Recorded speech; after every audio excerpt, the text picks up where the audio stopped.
ये भाइयों most detail हदीस है अज़ाब कब्र के हवाले से। Get me out of here! मैं इसे वर्ड बाई वर्ड पढ़ूंगा ओरिजिनल किताब से। من ربك? Who is your Lord? Get me out of here! अल्लाह ताला फरमाता है इसके लिए जहन्नमी बिछौना बिछा दो, जहन्नुम की तरफ एक दरवाजा खोल दो, वहां से गर्मी और गर्म हवा उसकी कब्र में आती रहेगी। उसकी कब्र को इस कदर तंग कर दिया जाएगा कि इसकी पसलियां एक दूसरे के अंदर दाखिल हो जाएंगी और एक कबीह चेहरे वाला शख्स कबीह लिबास में इंतहाई बदबूदार हालत में उसके पास आएगा और उसे कहेगा तुम्हें ऐसी चीजों की बिशारत हो जो तुम्हें गमजदा कर दे, ये तेरा वो दिन है जिसका तुझसे वादा था। वो पूछेगा तू कौन है, तेरे चेहरे से तो खैर की तवक्को नजर नहीं आती। वो जवाब देगा मैं तेरा खबीस अमल हूं जो तू दुनिया में किया करता था।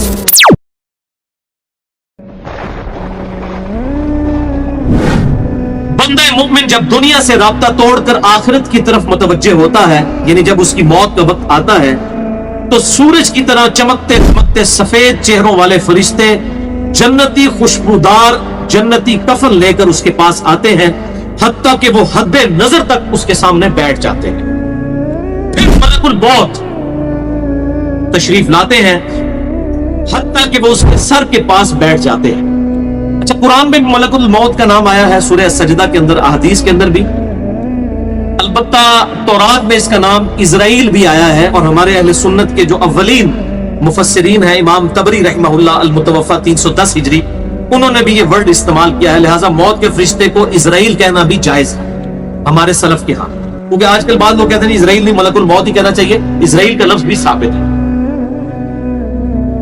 फिर मलकुल मौत तशरीफ लाते हैं, हत्ता कि वो उसके सर के पास बैठकर कहते हैं पाकीज़ा रूह अल्लाह की मग़फ़िरत और उसकी रज़ामंदी की तरफ चल। वो रूह ऐसे निकलती है जैसे मशकीज़े से पानी का कतरा, बिल्कुल गैर महसूस तरीके से उसकी रूह निकाल ली जाती है।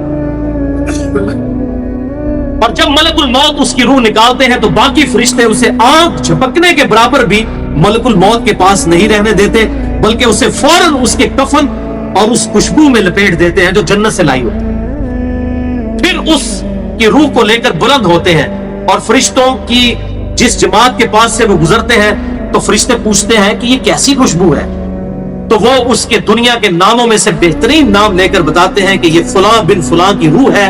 हत्ता कि वो उसे आसमाने दुनिया तक ले पहुंचते हैं और उसके लिए दरवाजे खोलने की इजाजत तलब करते हैं, तो जन्नत के जो आसमानों के दरवाजे हैं उसके लिए खोल दिए जाते हैं। फिर हर आसमान के मुकर्रब फरिश्ते अगले आसमान तक उसे प्रोटोकॉल देते हुए उस रूह के साथ जाते हैं, हत्ता कि उसे 7वें आसमान तक पहुंचा दिया जाता है।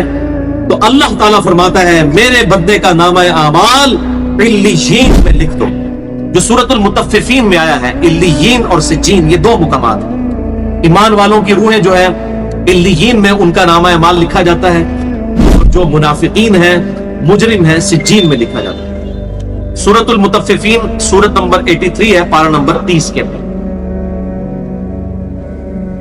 और उसे वापस दुनिया की तरफ ले जाओ, क्योंकि मैंने इन्हें इसी दुनिया से पैदा किया और इसी में इन्हें लौटाऊंगा और फिर दोबारा उसी से निकालूंगा। फिर उसकी रूह उसके जिस्म की तरफ लौटा दी जाती है, लेकिन ये लौटना दुनिया का सा लौटना नहीं होगा। यानी वो लौटने के बाद ये नहीं है कि मुर्दा कब्र में को बैठ जाएगा हमें नजर आएगा। ये सब कुछ बरज़की मामलात होंगे जो मैंने पिछली दफा डिस्कस किए थे सूरह फातिर की आयत नंबर 42 के तहत, कि नींद की हालत में भी इंसान की रूह कब्ज होती है, लेकिन उसको चुटकी काटे तो वो जाग उठता है। रूह का ताल्लुक भी रहता है उस हालत में बिल्कुल इस तरीके से, एक डिफरेंट लाइफ है, बरज़की लाइफ। फिर दो फरिश्ते उसके पास आते हैं, यानी उसकी कब्र में, उसे बिठाकर पूछते हैं। अब ये वो 4 सवाल यहां पर आ रहे हैं इस डिटेल हदीस में। पहला सवाल करते हैं तेरा रब कौन है, मन रब्बुक। वो कहता है रब्बी अल्लाह, मेरा रब अल्लाह है। दूसरा सवाल पूछते हैं तेरा दीन क्या है, मा दीन होगा, तेरा दीन क्या है, तो वो कहता है मेरा दीन इस्लाम है। फिर पूछते हैं कि वो आदमी जो तुम में मबूस किए गए वो कौन है, यहां पर वो डिटेल आई।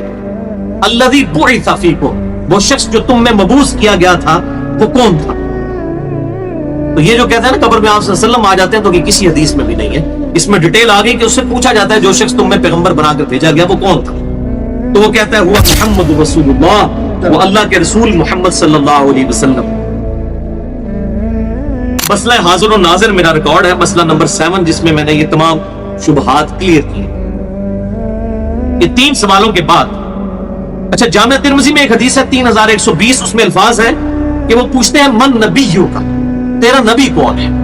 اس میں تو آیا نا کہ اس شخص کے بارے میں تیرا کیا عقیدہ ہے، اس میں من نبیوں کا الفاظ ہے، جامعہ ترمذی 3120۔ اچھا، اللہ کا شکر ہے کہ یہ نہیں پوچھتے تیرا فرقہ کون سا ہے، تو کس امام کی تقلید کرتا تھا، کیڑی مسیدی تو نماز پڑھتا سا ہے، دیکھ لو کوئی چیز، تیرا رب کون ہے، تیرا دین اور نبی صلی اللہ علیہ وسلم۔ تو دنیا میں بھی ہم یہی کہتے ہیں اللہ، رسول، قرآن، یہی بات ہے۔ تو قبر کے اندر جا کر بھی یہی سوال ہے۔ آپ کو جب 3 سوالوں کے جواب دیتا ہے تو فرشتے 4تھا سوال اس سے پوچھتے ہیں، جو میں نے قبر کا 4تھا سوال، مسئلہ نمبر 78، تمہیں کیسے پتا چلا، ان 3 سوالوں کے جواب تمہیں کیسے آئے؟ وہ کہتا ہے میں نے اللہ کی کتاب پڑھی تھی، میں اس کتاب پر ایمان لایا اور میں نے اس کے حق ہونے کی تصدیق۔ اللہ کی کتاب پڑھی ہوگی تو تصدیق کرے گا نا، اگر سن سنا کے سنی ہوگا تو کیا تصدیق کرے گا؟ ہاں، پڑھ پڑھا کے سنی ہوگا تو تصدیق کر دے گا۔ پھر آسمان سے آواز آتی ہے میرے بندے نے سچ کہا، اس کے لیے جنتی بچھونا بچھا دو، اسے جنتی لباس پہنا دو اور اس کے لیے جنت کی طرف دروازہ کھول دو۔ قبر کے اندر ہی جنت کی طرف دروازہ کھول دو۔ یعنی آپ سمجھ لیں جیسا یہ اب ٹچ سکرین موبائل رکھ کے اور جناب لیپ ٹاپ رکھ کے سامنے لوگ بیٹھے ہوتے ہیں نا، تو ایک دوسری دنیا میں چلے جاتے ہیں، تو جنت کا فزیکلی دروازہ کھول دیا جائے گا، اس کو جنت کی ہوائیں بھی، خوشبو بھی آئے گی اور انتظار وہ کرے گا۔ وہاں اسے ہوا کے جھونکے اور خوشبو بھی آتی ہوگی اور حد نظر تک اس کی قبر کو کشادہ کر دیا جائے گا۔ خوبصورت چہرے، خوبصورت لباس اور بہترین خوشبو والا ایک شخص اس کے پاس قبر میں آئے گا اور کہے گا اس چیز سے خوش ہو جا جو چیز تجھے خوش کر دے، یہ وہ دن ہے جس کا تجھ سے وعدہ کیا جاتا تھا۔ وہ شخص پوچھے گا کہ اے شخص تو کون ہے، تیرا چہرہ بھلائی لانے والا چہرہ ہے۔ وہ جواب دے گا میں تیرا عمل صالح ہوں، یعنی نیک عمال ایک خوبصورت انسان کی شکل میں اس کی قبر میں آ جائے گا۔ تو پھر وہ شخص کہے گا اے اللہ، اے میرے رب، جلدی کر، فوراً قیامت قائم فرما دے۔